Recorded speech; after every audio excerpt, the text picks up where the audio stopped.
How's it going, everybody? I am Jay Gibson, and welcome to episode 128 of the Shula Bowl podcast. I think we have another great show in store for you all, as both teams, the FIU Panthers and the Florida Atlantic Owls, are coming off tough losses and look to bounce back on the road.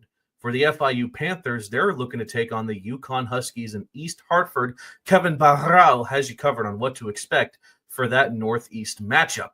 And for the Owls, they're heading to Houston to take on, well, the Owls of Rice. So Kevin Fielder has what's in stock for the Owls to take down Rice and hopefully get back on the win column. So without further ado, let's see what's cooking here, starting up with Kevin Fielder's thoughts on the Owls of Florida Atlantic and the Owls of Rice.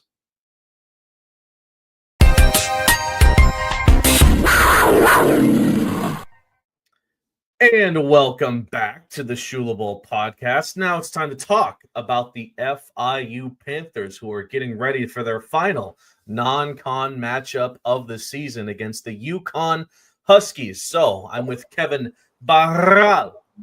Kev, I got to tell you, last time you talked about some of the issues that FIU had faced coming off that loss to Delaware.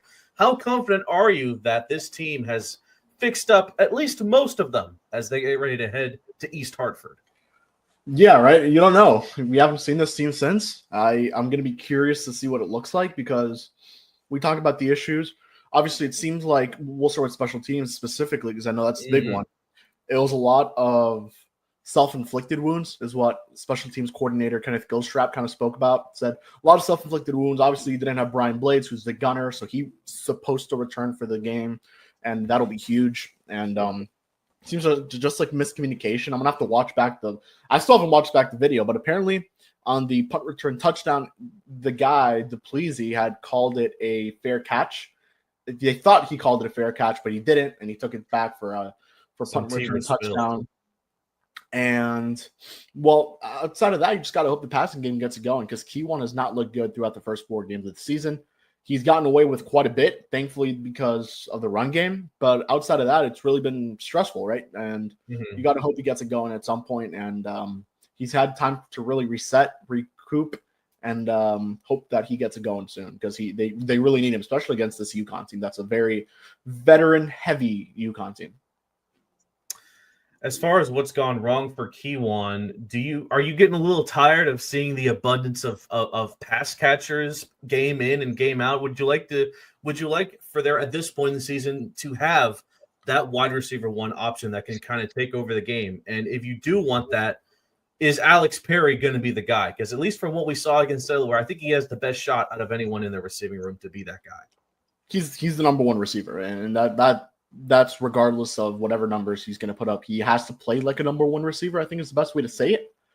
He hasn't looked like a number one receiver so far this year. The Delaware game was very close to that, so I think you'll take it. You'll be happy with that. But overall, he needs to look better. So does this whole group.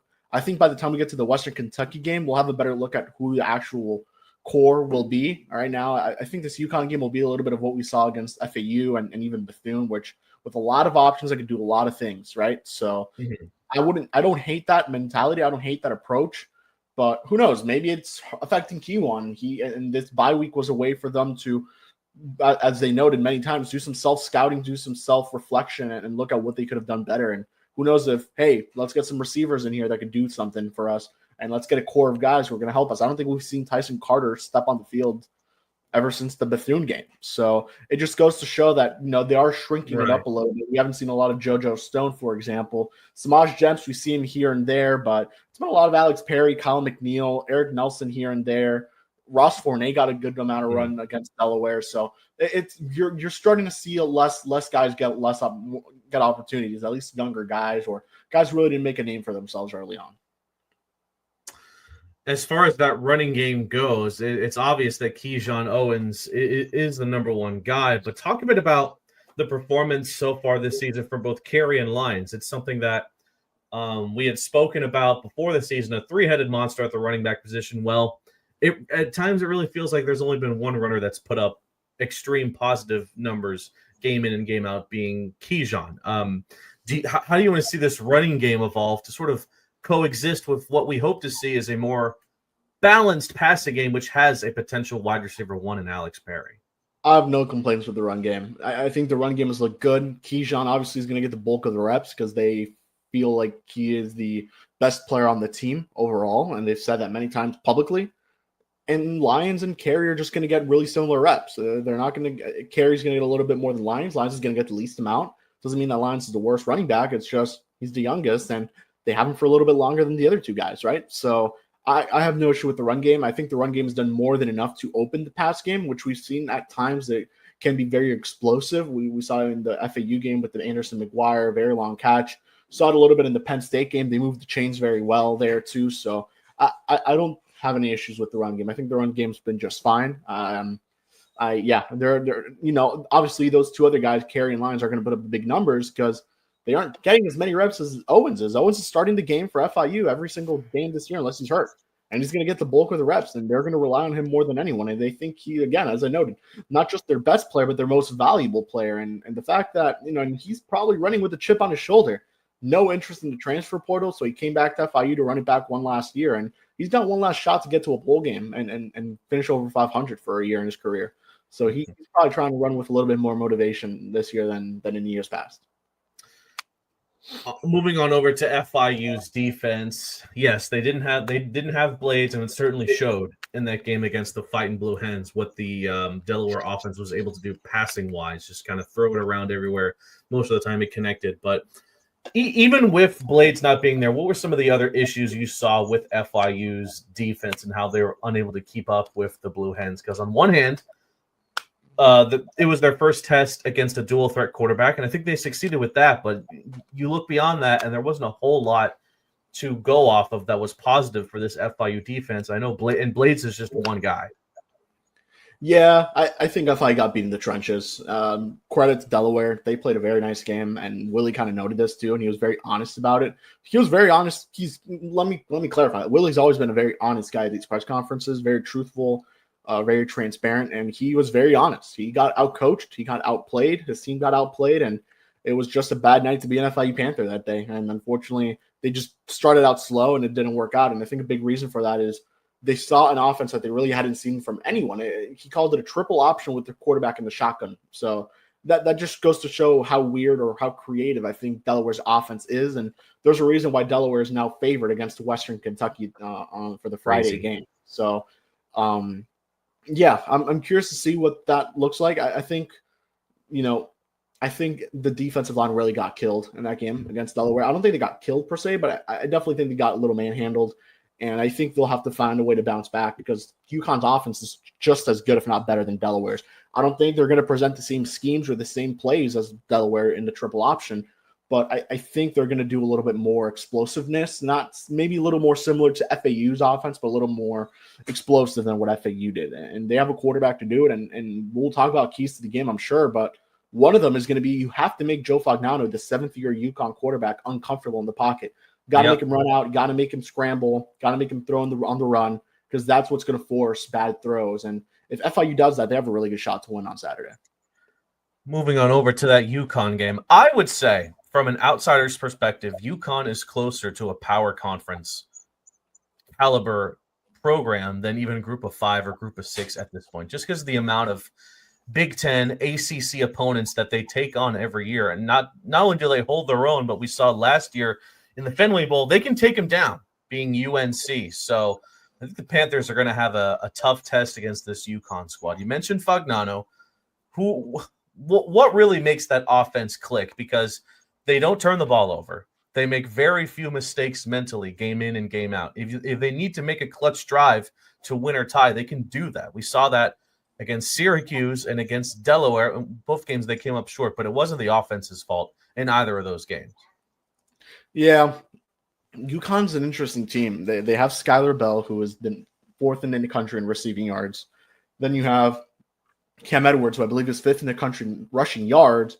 And then, as we noted really early on, Joe Fagnano, who is 24th in the country in passing yards. Their offense is really not – I'm not going to say a 3-man game, but it really feels like a 3-man game with a really good offensive line. And I think that's what – that's why they haven't really exploded to that next level. They have to involve their other guys in the offense.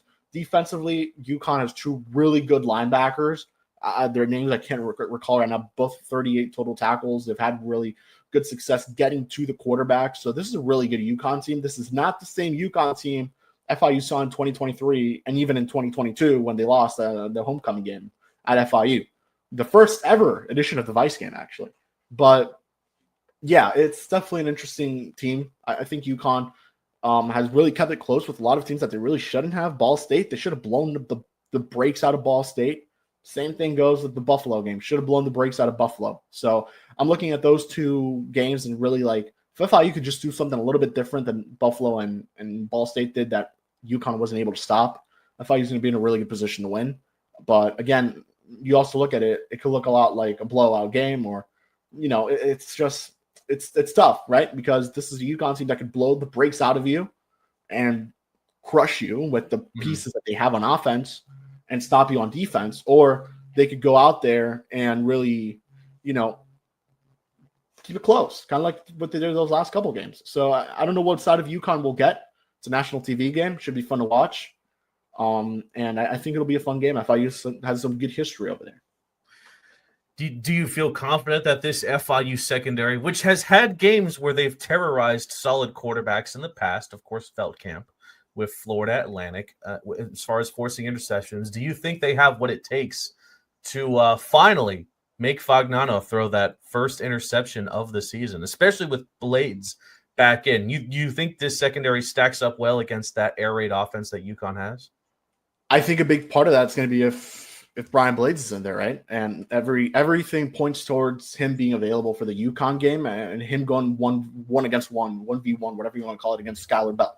I think that's going to be a matchup I'm really excited to watch if it happens. But after that, Ashton Levels has really struggled this season. I was expecting a big year out of him. G7, Javion Celestine, I think he's a little bit more of an underrated piece that struggled throughout spring.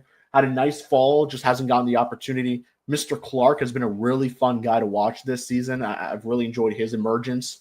So those are just some guys in the cornerback room that I think really need to step up. And I think as a group, they need to step up. And I'm missing Victor Evans too, who, had a PI call. So did Mr. Clark. You got to play a little bit cleaner football. But at the same time, if they stop these guys and they stop the wide receivers and try to maybe stop the run game a little more, which FIU's had success doing this season. They're second in the conference in rushing defense, and rush offense too. But this will be a close game, and I think FIU's gonna have a really good shot. I think FIU has a good shot to win this game. Do I think they're gonna win it? You're gonna have to check out the positive preview to figure out what we chose. But I think it'll be a close game, and I think FIU has ways to stop UConn, and I think vice versa. UConn has ways to stop FIU. Would you say that the UConn defense, specifically the secondary, is the weakest part of this UConn squad? They've given up multiple long distance plays, not many interceptions, and there have been games that they've given up a lot of points in. Would you say that part of this UConn team is the one part that FIU can really take advantage of? Yeah, I guess. I don't really think there is a weak point in this UConn defense. If you want to say one, sure, that could be it. But they have no turnovers this year. They have, they how do I say this? UConn's offense doesn't have a turnover, but yeah, I guess you could say that, right? This is a UConn team that has a lot of explosive plays. So yeah, sure, I'll go with that. But they've gotten to the quarterback really well. They've stopped the quarterback. They've made pressure happen. So yes, I think I think this is a prime game for Keywan Jenkins to really step up and have a big game. And I think that kind of goes hand in hand with what you were just asking me about the cornerback. Yes, I think that's a weak point. That's certainly something Keywan needs to attack. Okay, so if FIU does pull this off, by the way, they go on the road. It's a 2-game road trip for them. They get some time after the UConn game for just to rest up. How confident are you that if they can take on an opponent like UConn, a very good opponent, like I talked about earlier, close to power conference level, in my opinion, how confident are you that they can sort of run the table, not just against Western Kentucky the week after, but just towards the latter end of the Conference USA schedule? Yeah, I think this is a big game, right, for FIU going up against UConn, and then it sets it up with the midweeks. So it's going to be interesting, I think, how it all plays out. Go up against Western, really good team. Then you have to come back home against Kennesaw State. That's a big game regardless of opponent, just solely because it's the Vice game with the New Jerseys and the field and all that stuff. So Yeah, I think it's going to be tough with the midweeks. It completely changes the way it works. Like you think you have a bye week, but you really don't. And Willie was saying that in the press conference. And I think the burden is on FIU shoulders too of still having not won a road game. So they got to win it before conference play. This is the game to do it. Yeah, definitely. So what is the biggest key to the game in your opinion, Kevin? Aside from things like, don't commit penalties, don't make too many bad decisions mentally and physically for players like Key1. What is the one thing FIU has to hone in on to make sure they can actually knock off UConn here? Yeah, I really just think it comes down to what I told you with Key1, right?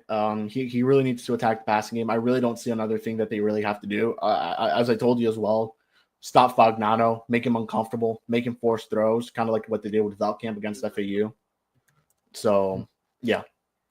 All right. Well, you're about to hear it here first. Kevin Barral's prediction on who will win this game. I need a final score and who you think would be the MVP for FIU if they were to get the job done. FIU will lose by a final score of 38-21. And if FIU was to win this game, I mean, you got to go with the right answer if KJ Owens is the MVP. I think if they're going to stop, there's a guy they're not going to be able to stop, I think it'll be him. But again, they go up against a really good running back in practice. So either way, I think I'll just go KJ as the safe answer, but I'm not entirely sure if that'll be the case. Okay. Was this a game you felt like FIU wasn't going to win from the start of the season? Yes. Okay, I see you. But you would feel it's interesting. It would feel like Delaware, the game you thought FIU would not win, but they lost. If they were to somehow do this against UConn, I feel like that would be even crazier. And as far as getting to 6 wins, it would mean a lot to do this against UConn. Yeah, it would be big because you go up to 3-2 and going into conference play feeling good about yourself. And you got to feel good, right? Juju Lewis potentially coming back for that game. So, yeah. Mm-hmm. Okay. Well, sounds good, Kevin. Let's turn it on over now to the other Kevin. Hear what Fielder is thinking about the Owls as they take on, the Owls of Rice over in Houston, Texas. Let's see what he has to say.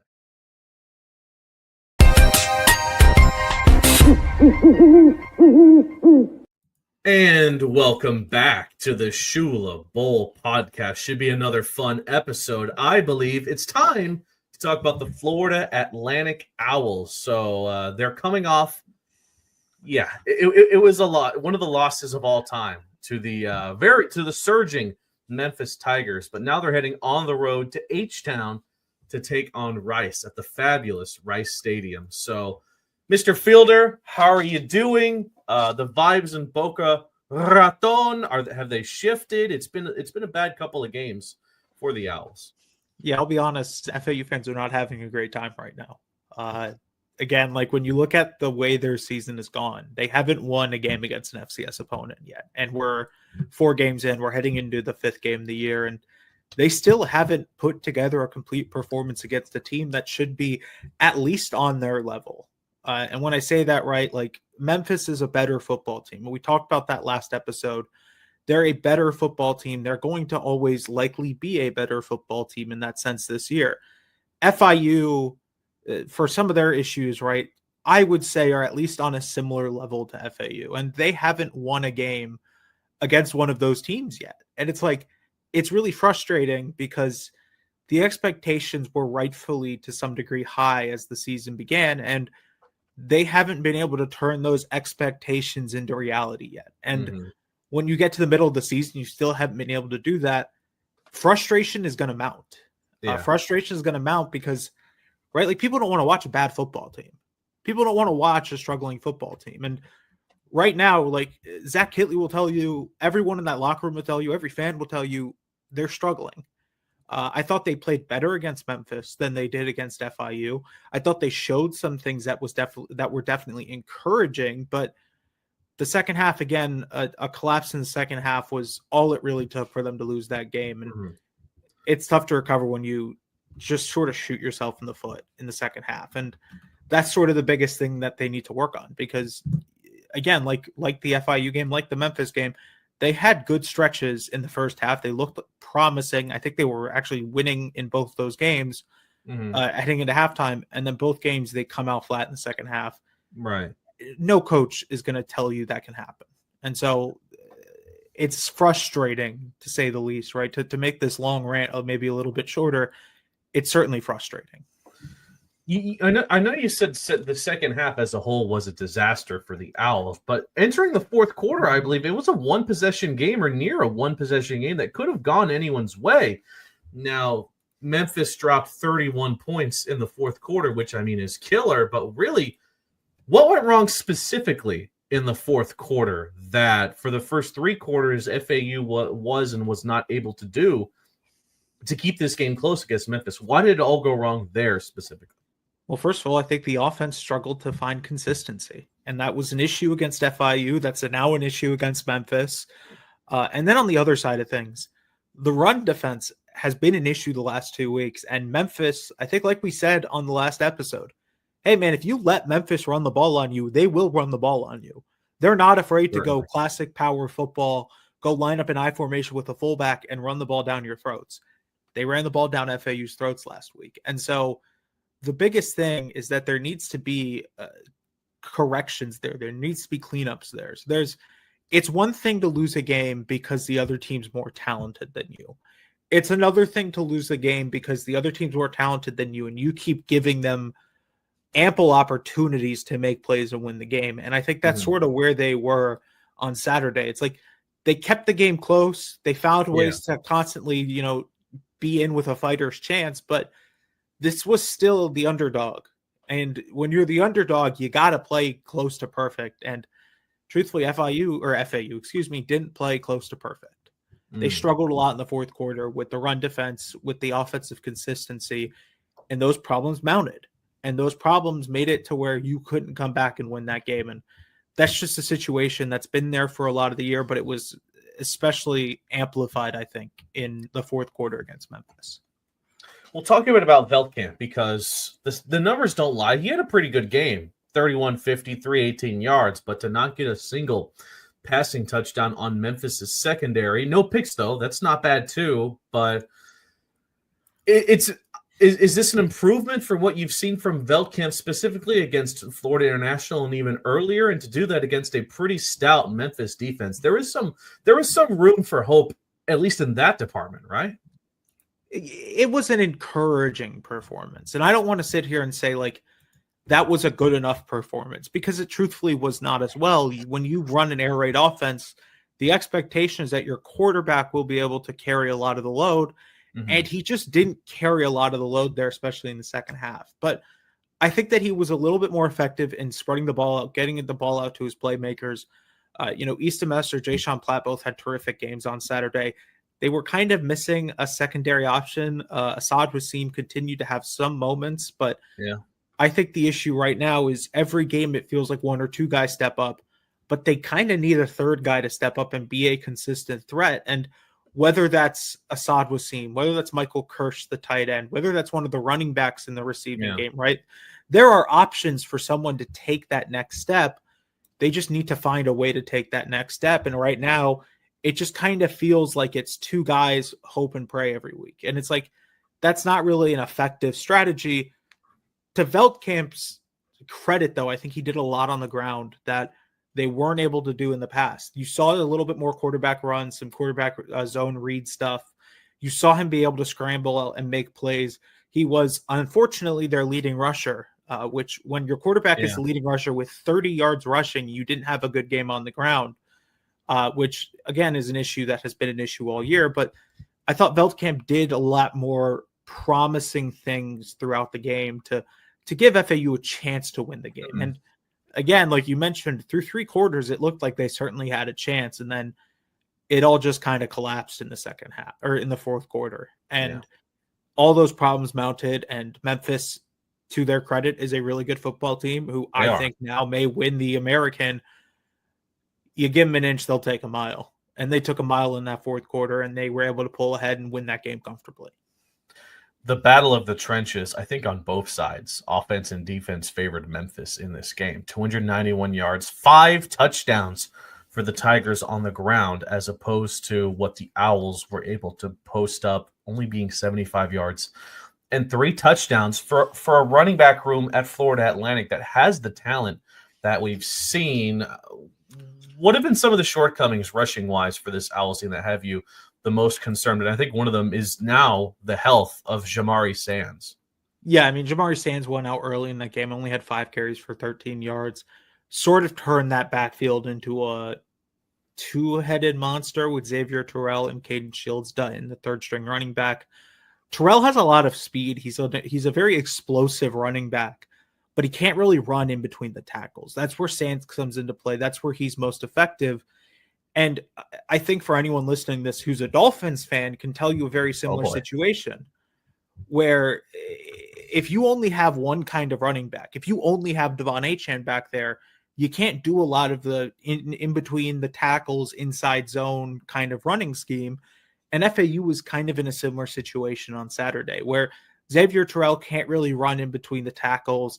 Caden Shields-Dutton is still a developmental piece who's trying to find and take that next step. And so they were really in a position where they had to adjust the way they ran the ball. And I think that's why you saw a little bit more quarterback run stuff. You saw some other attempts to try and maximize the way that you could run the ball. But if Jamari Sands is out for the foreseeable future, and I don't actually know the timeline on his injury, they're going to struggle because their offensive line has just struggled this year to be consistent. They've had moments and they've gotten beat at times, right? It's kind of been this up and down roller coaster. But then if you don't have a running back who's capable of getting 2-3 yards consistently, you're going to, or 3-4 yards really consistently, you're going to be behind the sticks a lot. And when you play in the American, you can't be behind the sticks. You have to find a way to stay on schedule. And right now, they're just kind of struggling to stay on schedule. And that's been an issue that needs to get corrected because, well, the games don't get any easier, right? Like the longer you play in the American, you probably played the best team in the American, but the games won't get easier just because you don't have to play Memphis. Every team now is finding their groove. FAU is still kind of looking for their identity.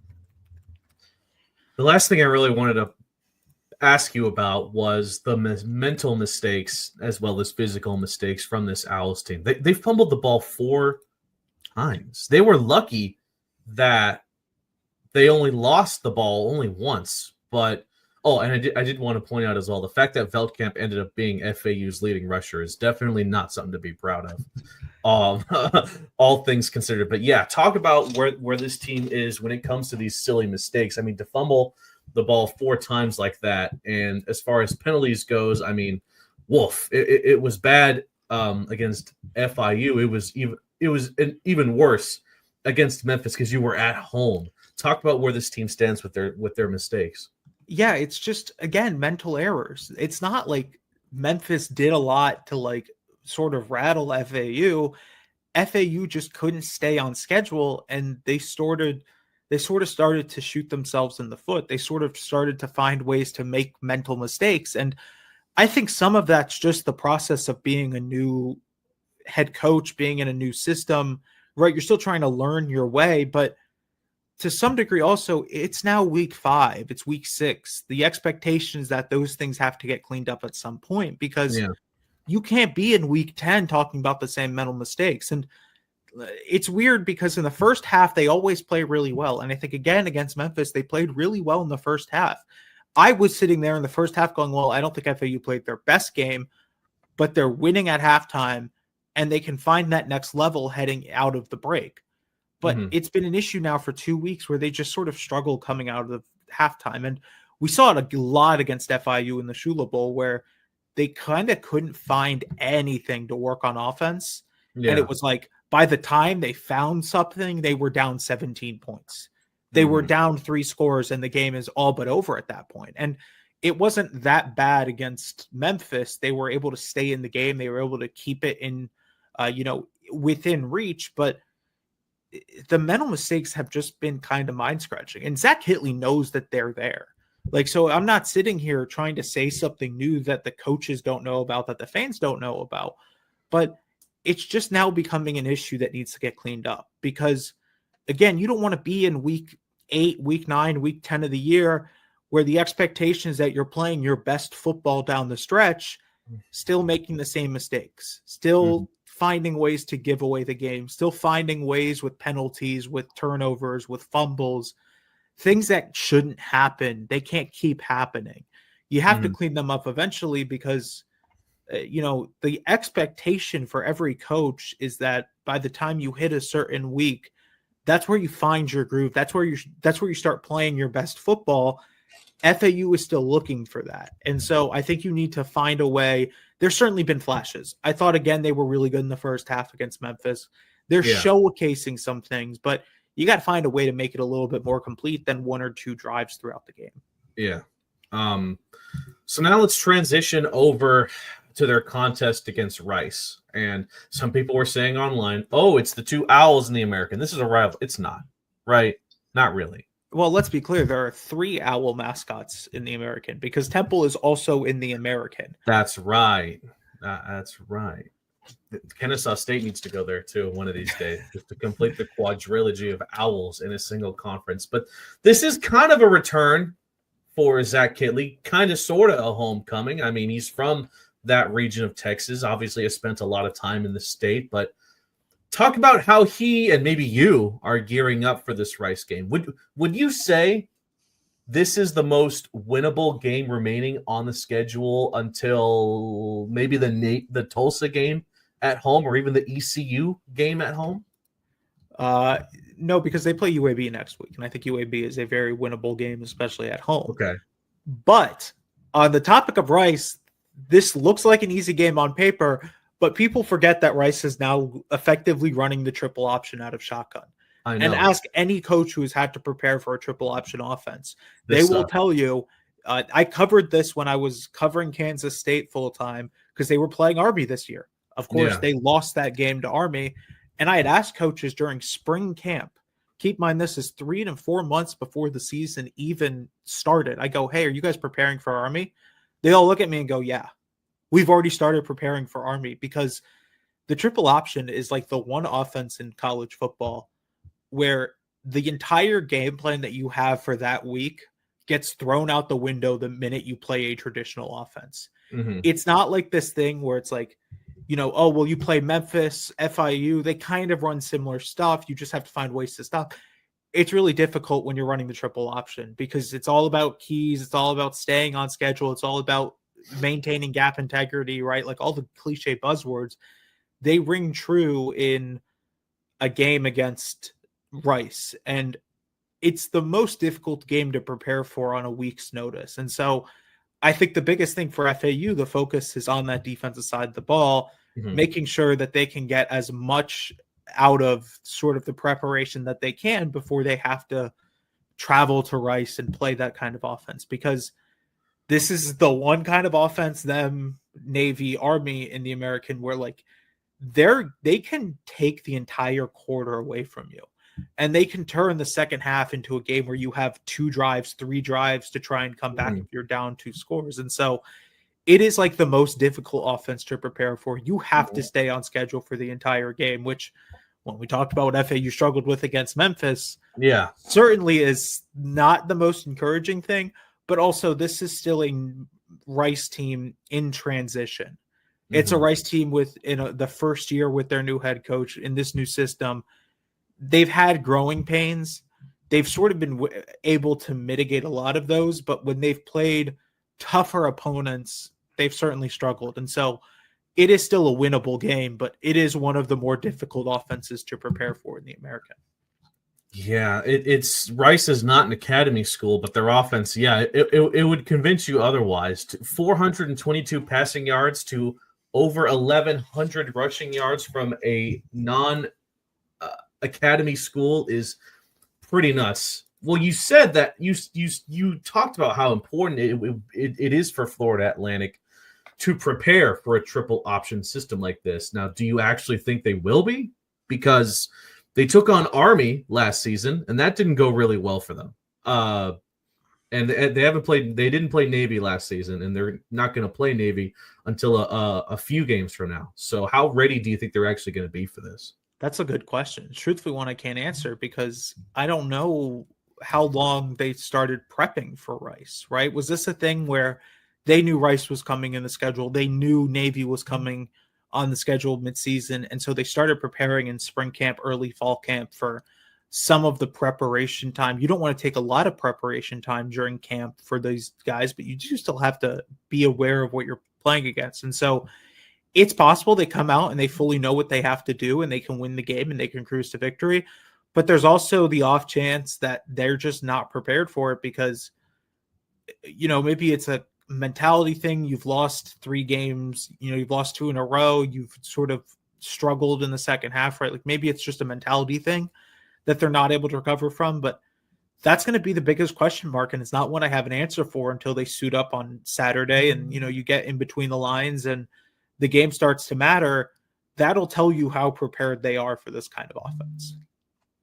So that's definitely a good point. What is the biggest concern then do you have with their passing game, if anything? Passing wise, I think it's just their ability to mix. Unlike Army, unlike Navy, right? Because they do it out of shotgun, they do it out of pistol. They do still have more traditional drop back stuff than like Navy or Army does. And so it's not as much the art of misdirection when they throw the ball, but it's like if you're going to start committing numbers forward, they're going to start committing 7 guys to the line of scrimmage. You're going to be in a position where it's one-on-one on the boundaries and it's just best man wins. And like, that's not maybe a situation you want to be in. And so like passing game wise, I think it just starts with the running game as well. Like they have to be able to stop the running game. They have to be able to put themselves in advantageous situations so that once you get to that point, you can, be in positions where it's not 3rd and 3 and you have to account for the triple option still, but rather it's 3rd and 6, 3rd and 7, where it's more traditional drop back stuff. And you can just kind of rush with your edge rushers, your defensive tackles, knowing that a pass is likely coming. That's a situation that I think FAU needs to find themselves in more against Rice than they did against Memphis and FIU. I don't mean to alarm you here, Kevin, but Rice has the 30th best passing defense in all of FBS, better than Memphis, better than FIU, better than a lot of power conference teams as far as passing yards allowed per game. How big of a challenge do you think this realistically is for Veltkamp to get going with an air raid offense? And that's pretty much it. How do you see this going against shockingly good passing defense? Yeah, this is a good secondary. This is a good Rice defense in general. They have one of the better defenses in the American Conference. And a lot of it is their ability to go deeper into their depth chart. They're not as top heavy where they only have like 14 guys, 15 guys they truly trust. They can go 4 or 5 deep at linebacker. They can drop in deeper into their secondary and play backup guys and still trust them. That's a good situation to be in because it keeps everyone fresh. And so, again, they haven't really had to play an air raid offense yet this year. Rice's game had been against Houston, who doesn't run the air raid. They do a lot more of like traditional running stuff. Charlotte, who's in the middle of their own rebuild, they don't do, the air raid either. Prairie View A&M, Louisiana, Lafayette, and Navy. Navy, of course, a traditional triple option flex bone offense. So this is going to be their toughest test from a passing-wise perspective. For Rice's defense, but their secondary is talented. Their defense is talented. They're able to go deeper into their depth chart, into their 2 deep, and play guys they still trust. And so it will be interesting to see, when if FAU can get to that 85, 90 play mark where they kind of want to run a lot of plays. They want to be able to put up points if Rice is going to be able to adjust to it. And if that secondary is really for real, which I do think their defense is really good. I think by the end of the year, they'll have one of the best defenses in college football, or in the American at least. But they haven't had to play an offense schematically like FAU. And so that's going to be an interesting matchup to see because it's a lot different from having to play Charlotte, from having to play Louisiana, from having to play Houston. Definitely. I have a suggestion for one weakness with this Rice team that maybe Florida Atlantic could hone in on, and it's a bit ironic. The Owls have committed 30 penalties this season. Rice is not far behind with 27. They're sometimes a sloppy football team too. Granted, they're going to be at home, okay, but what is the biggest weakness that you think the Owls can sort of expose in this game?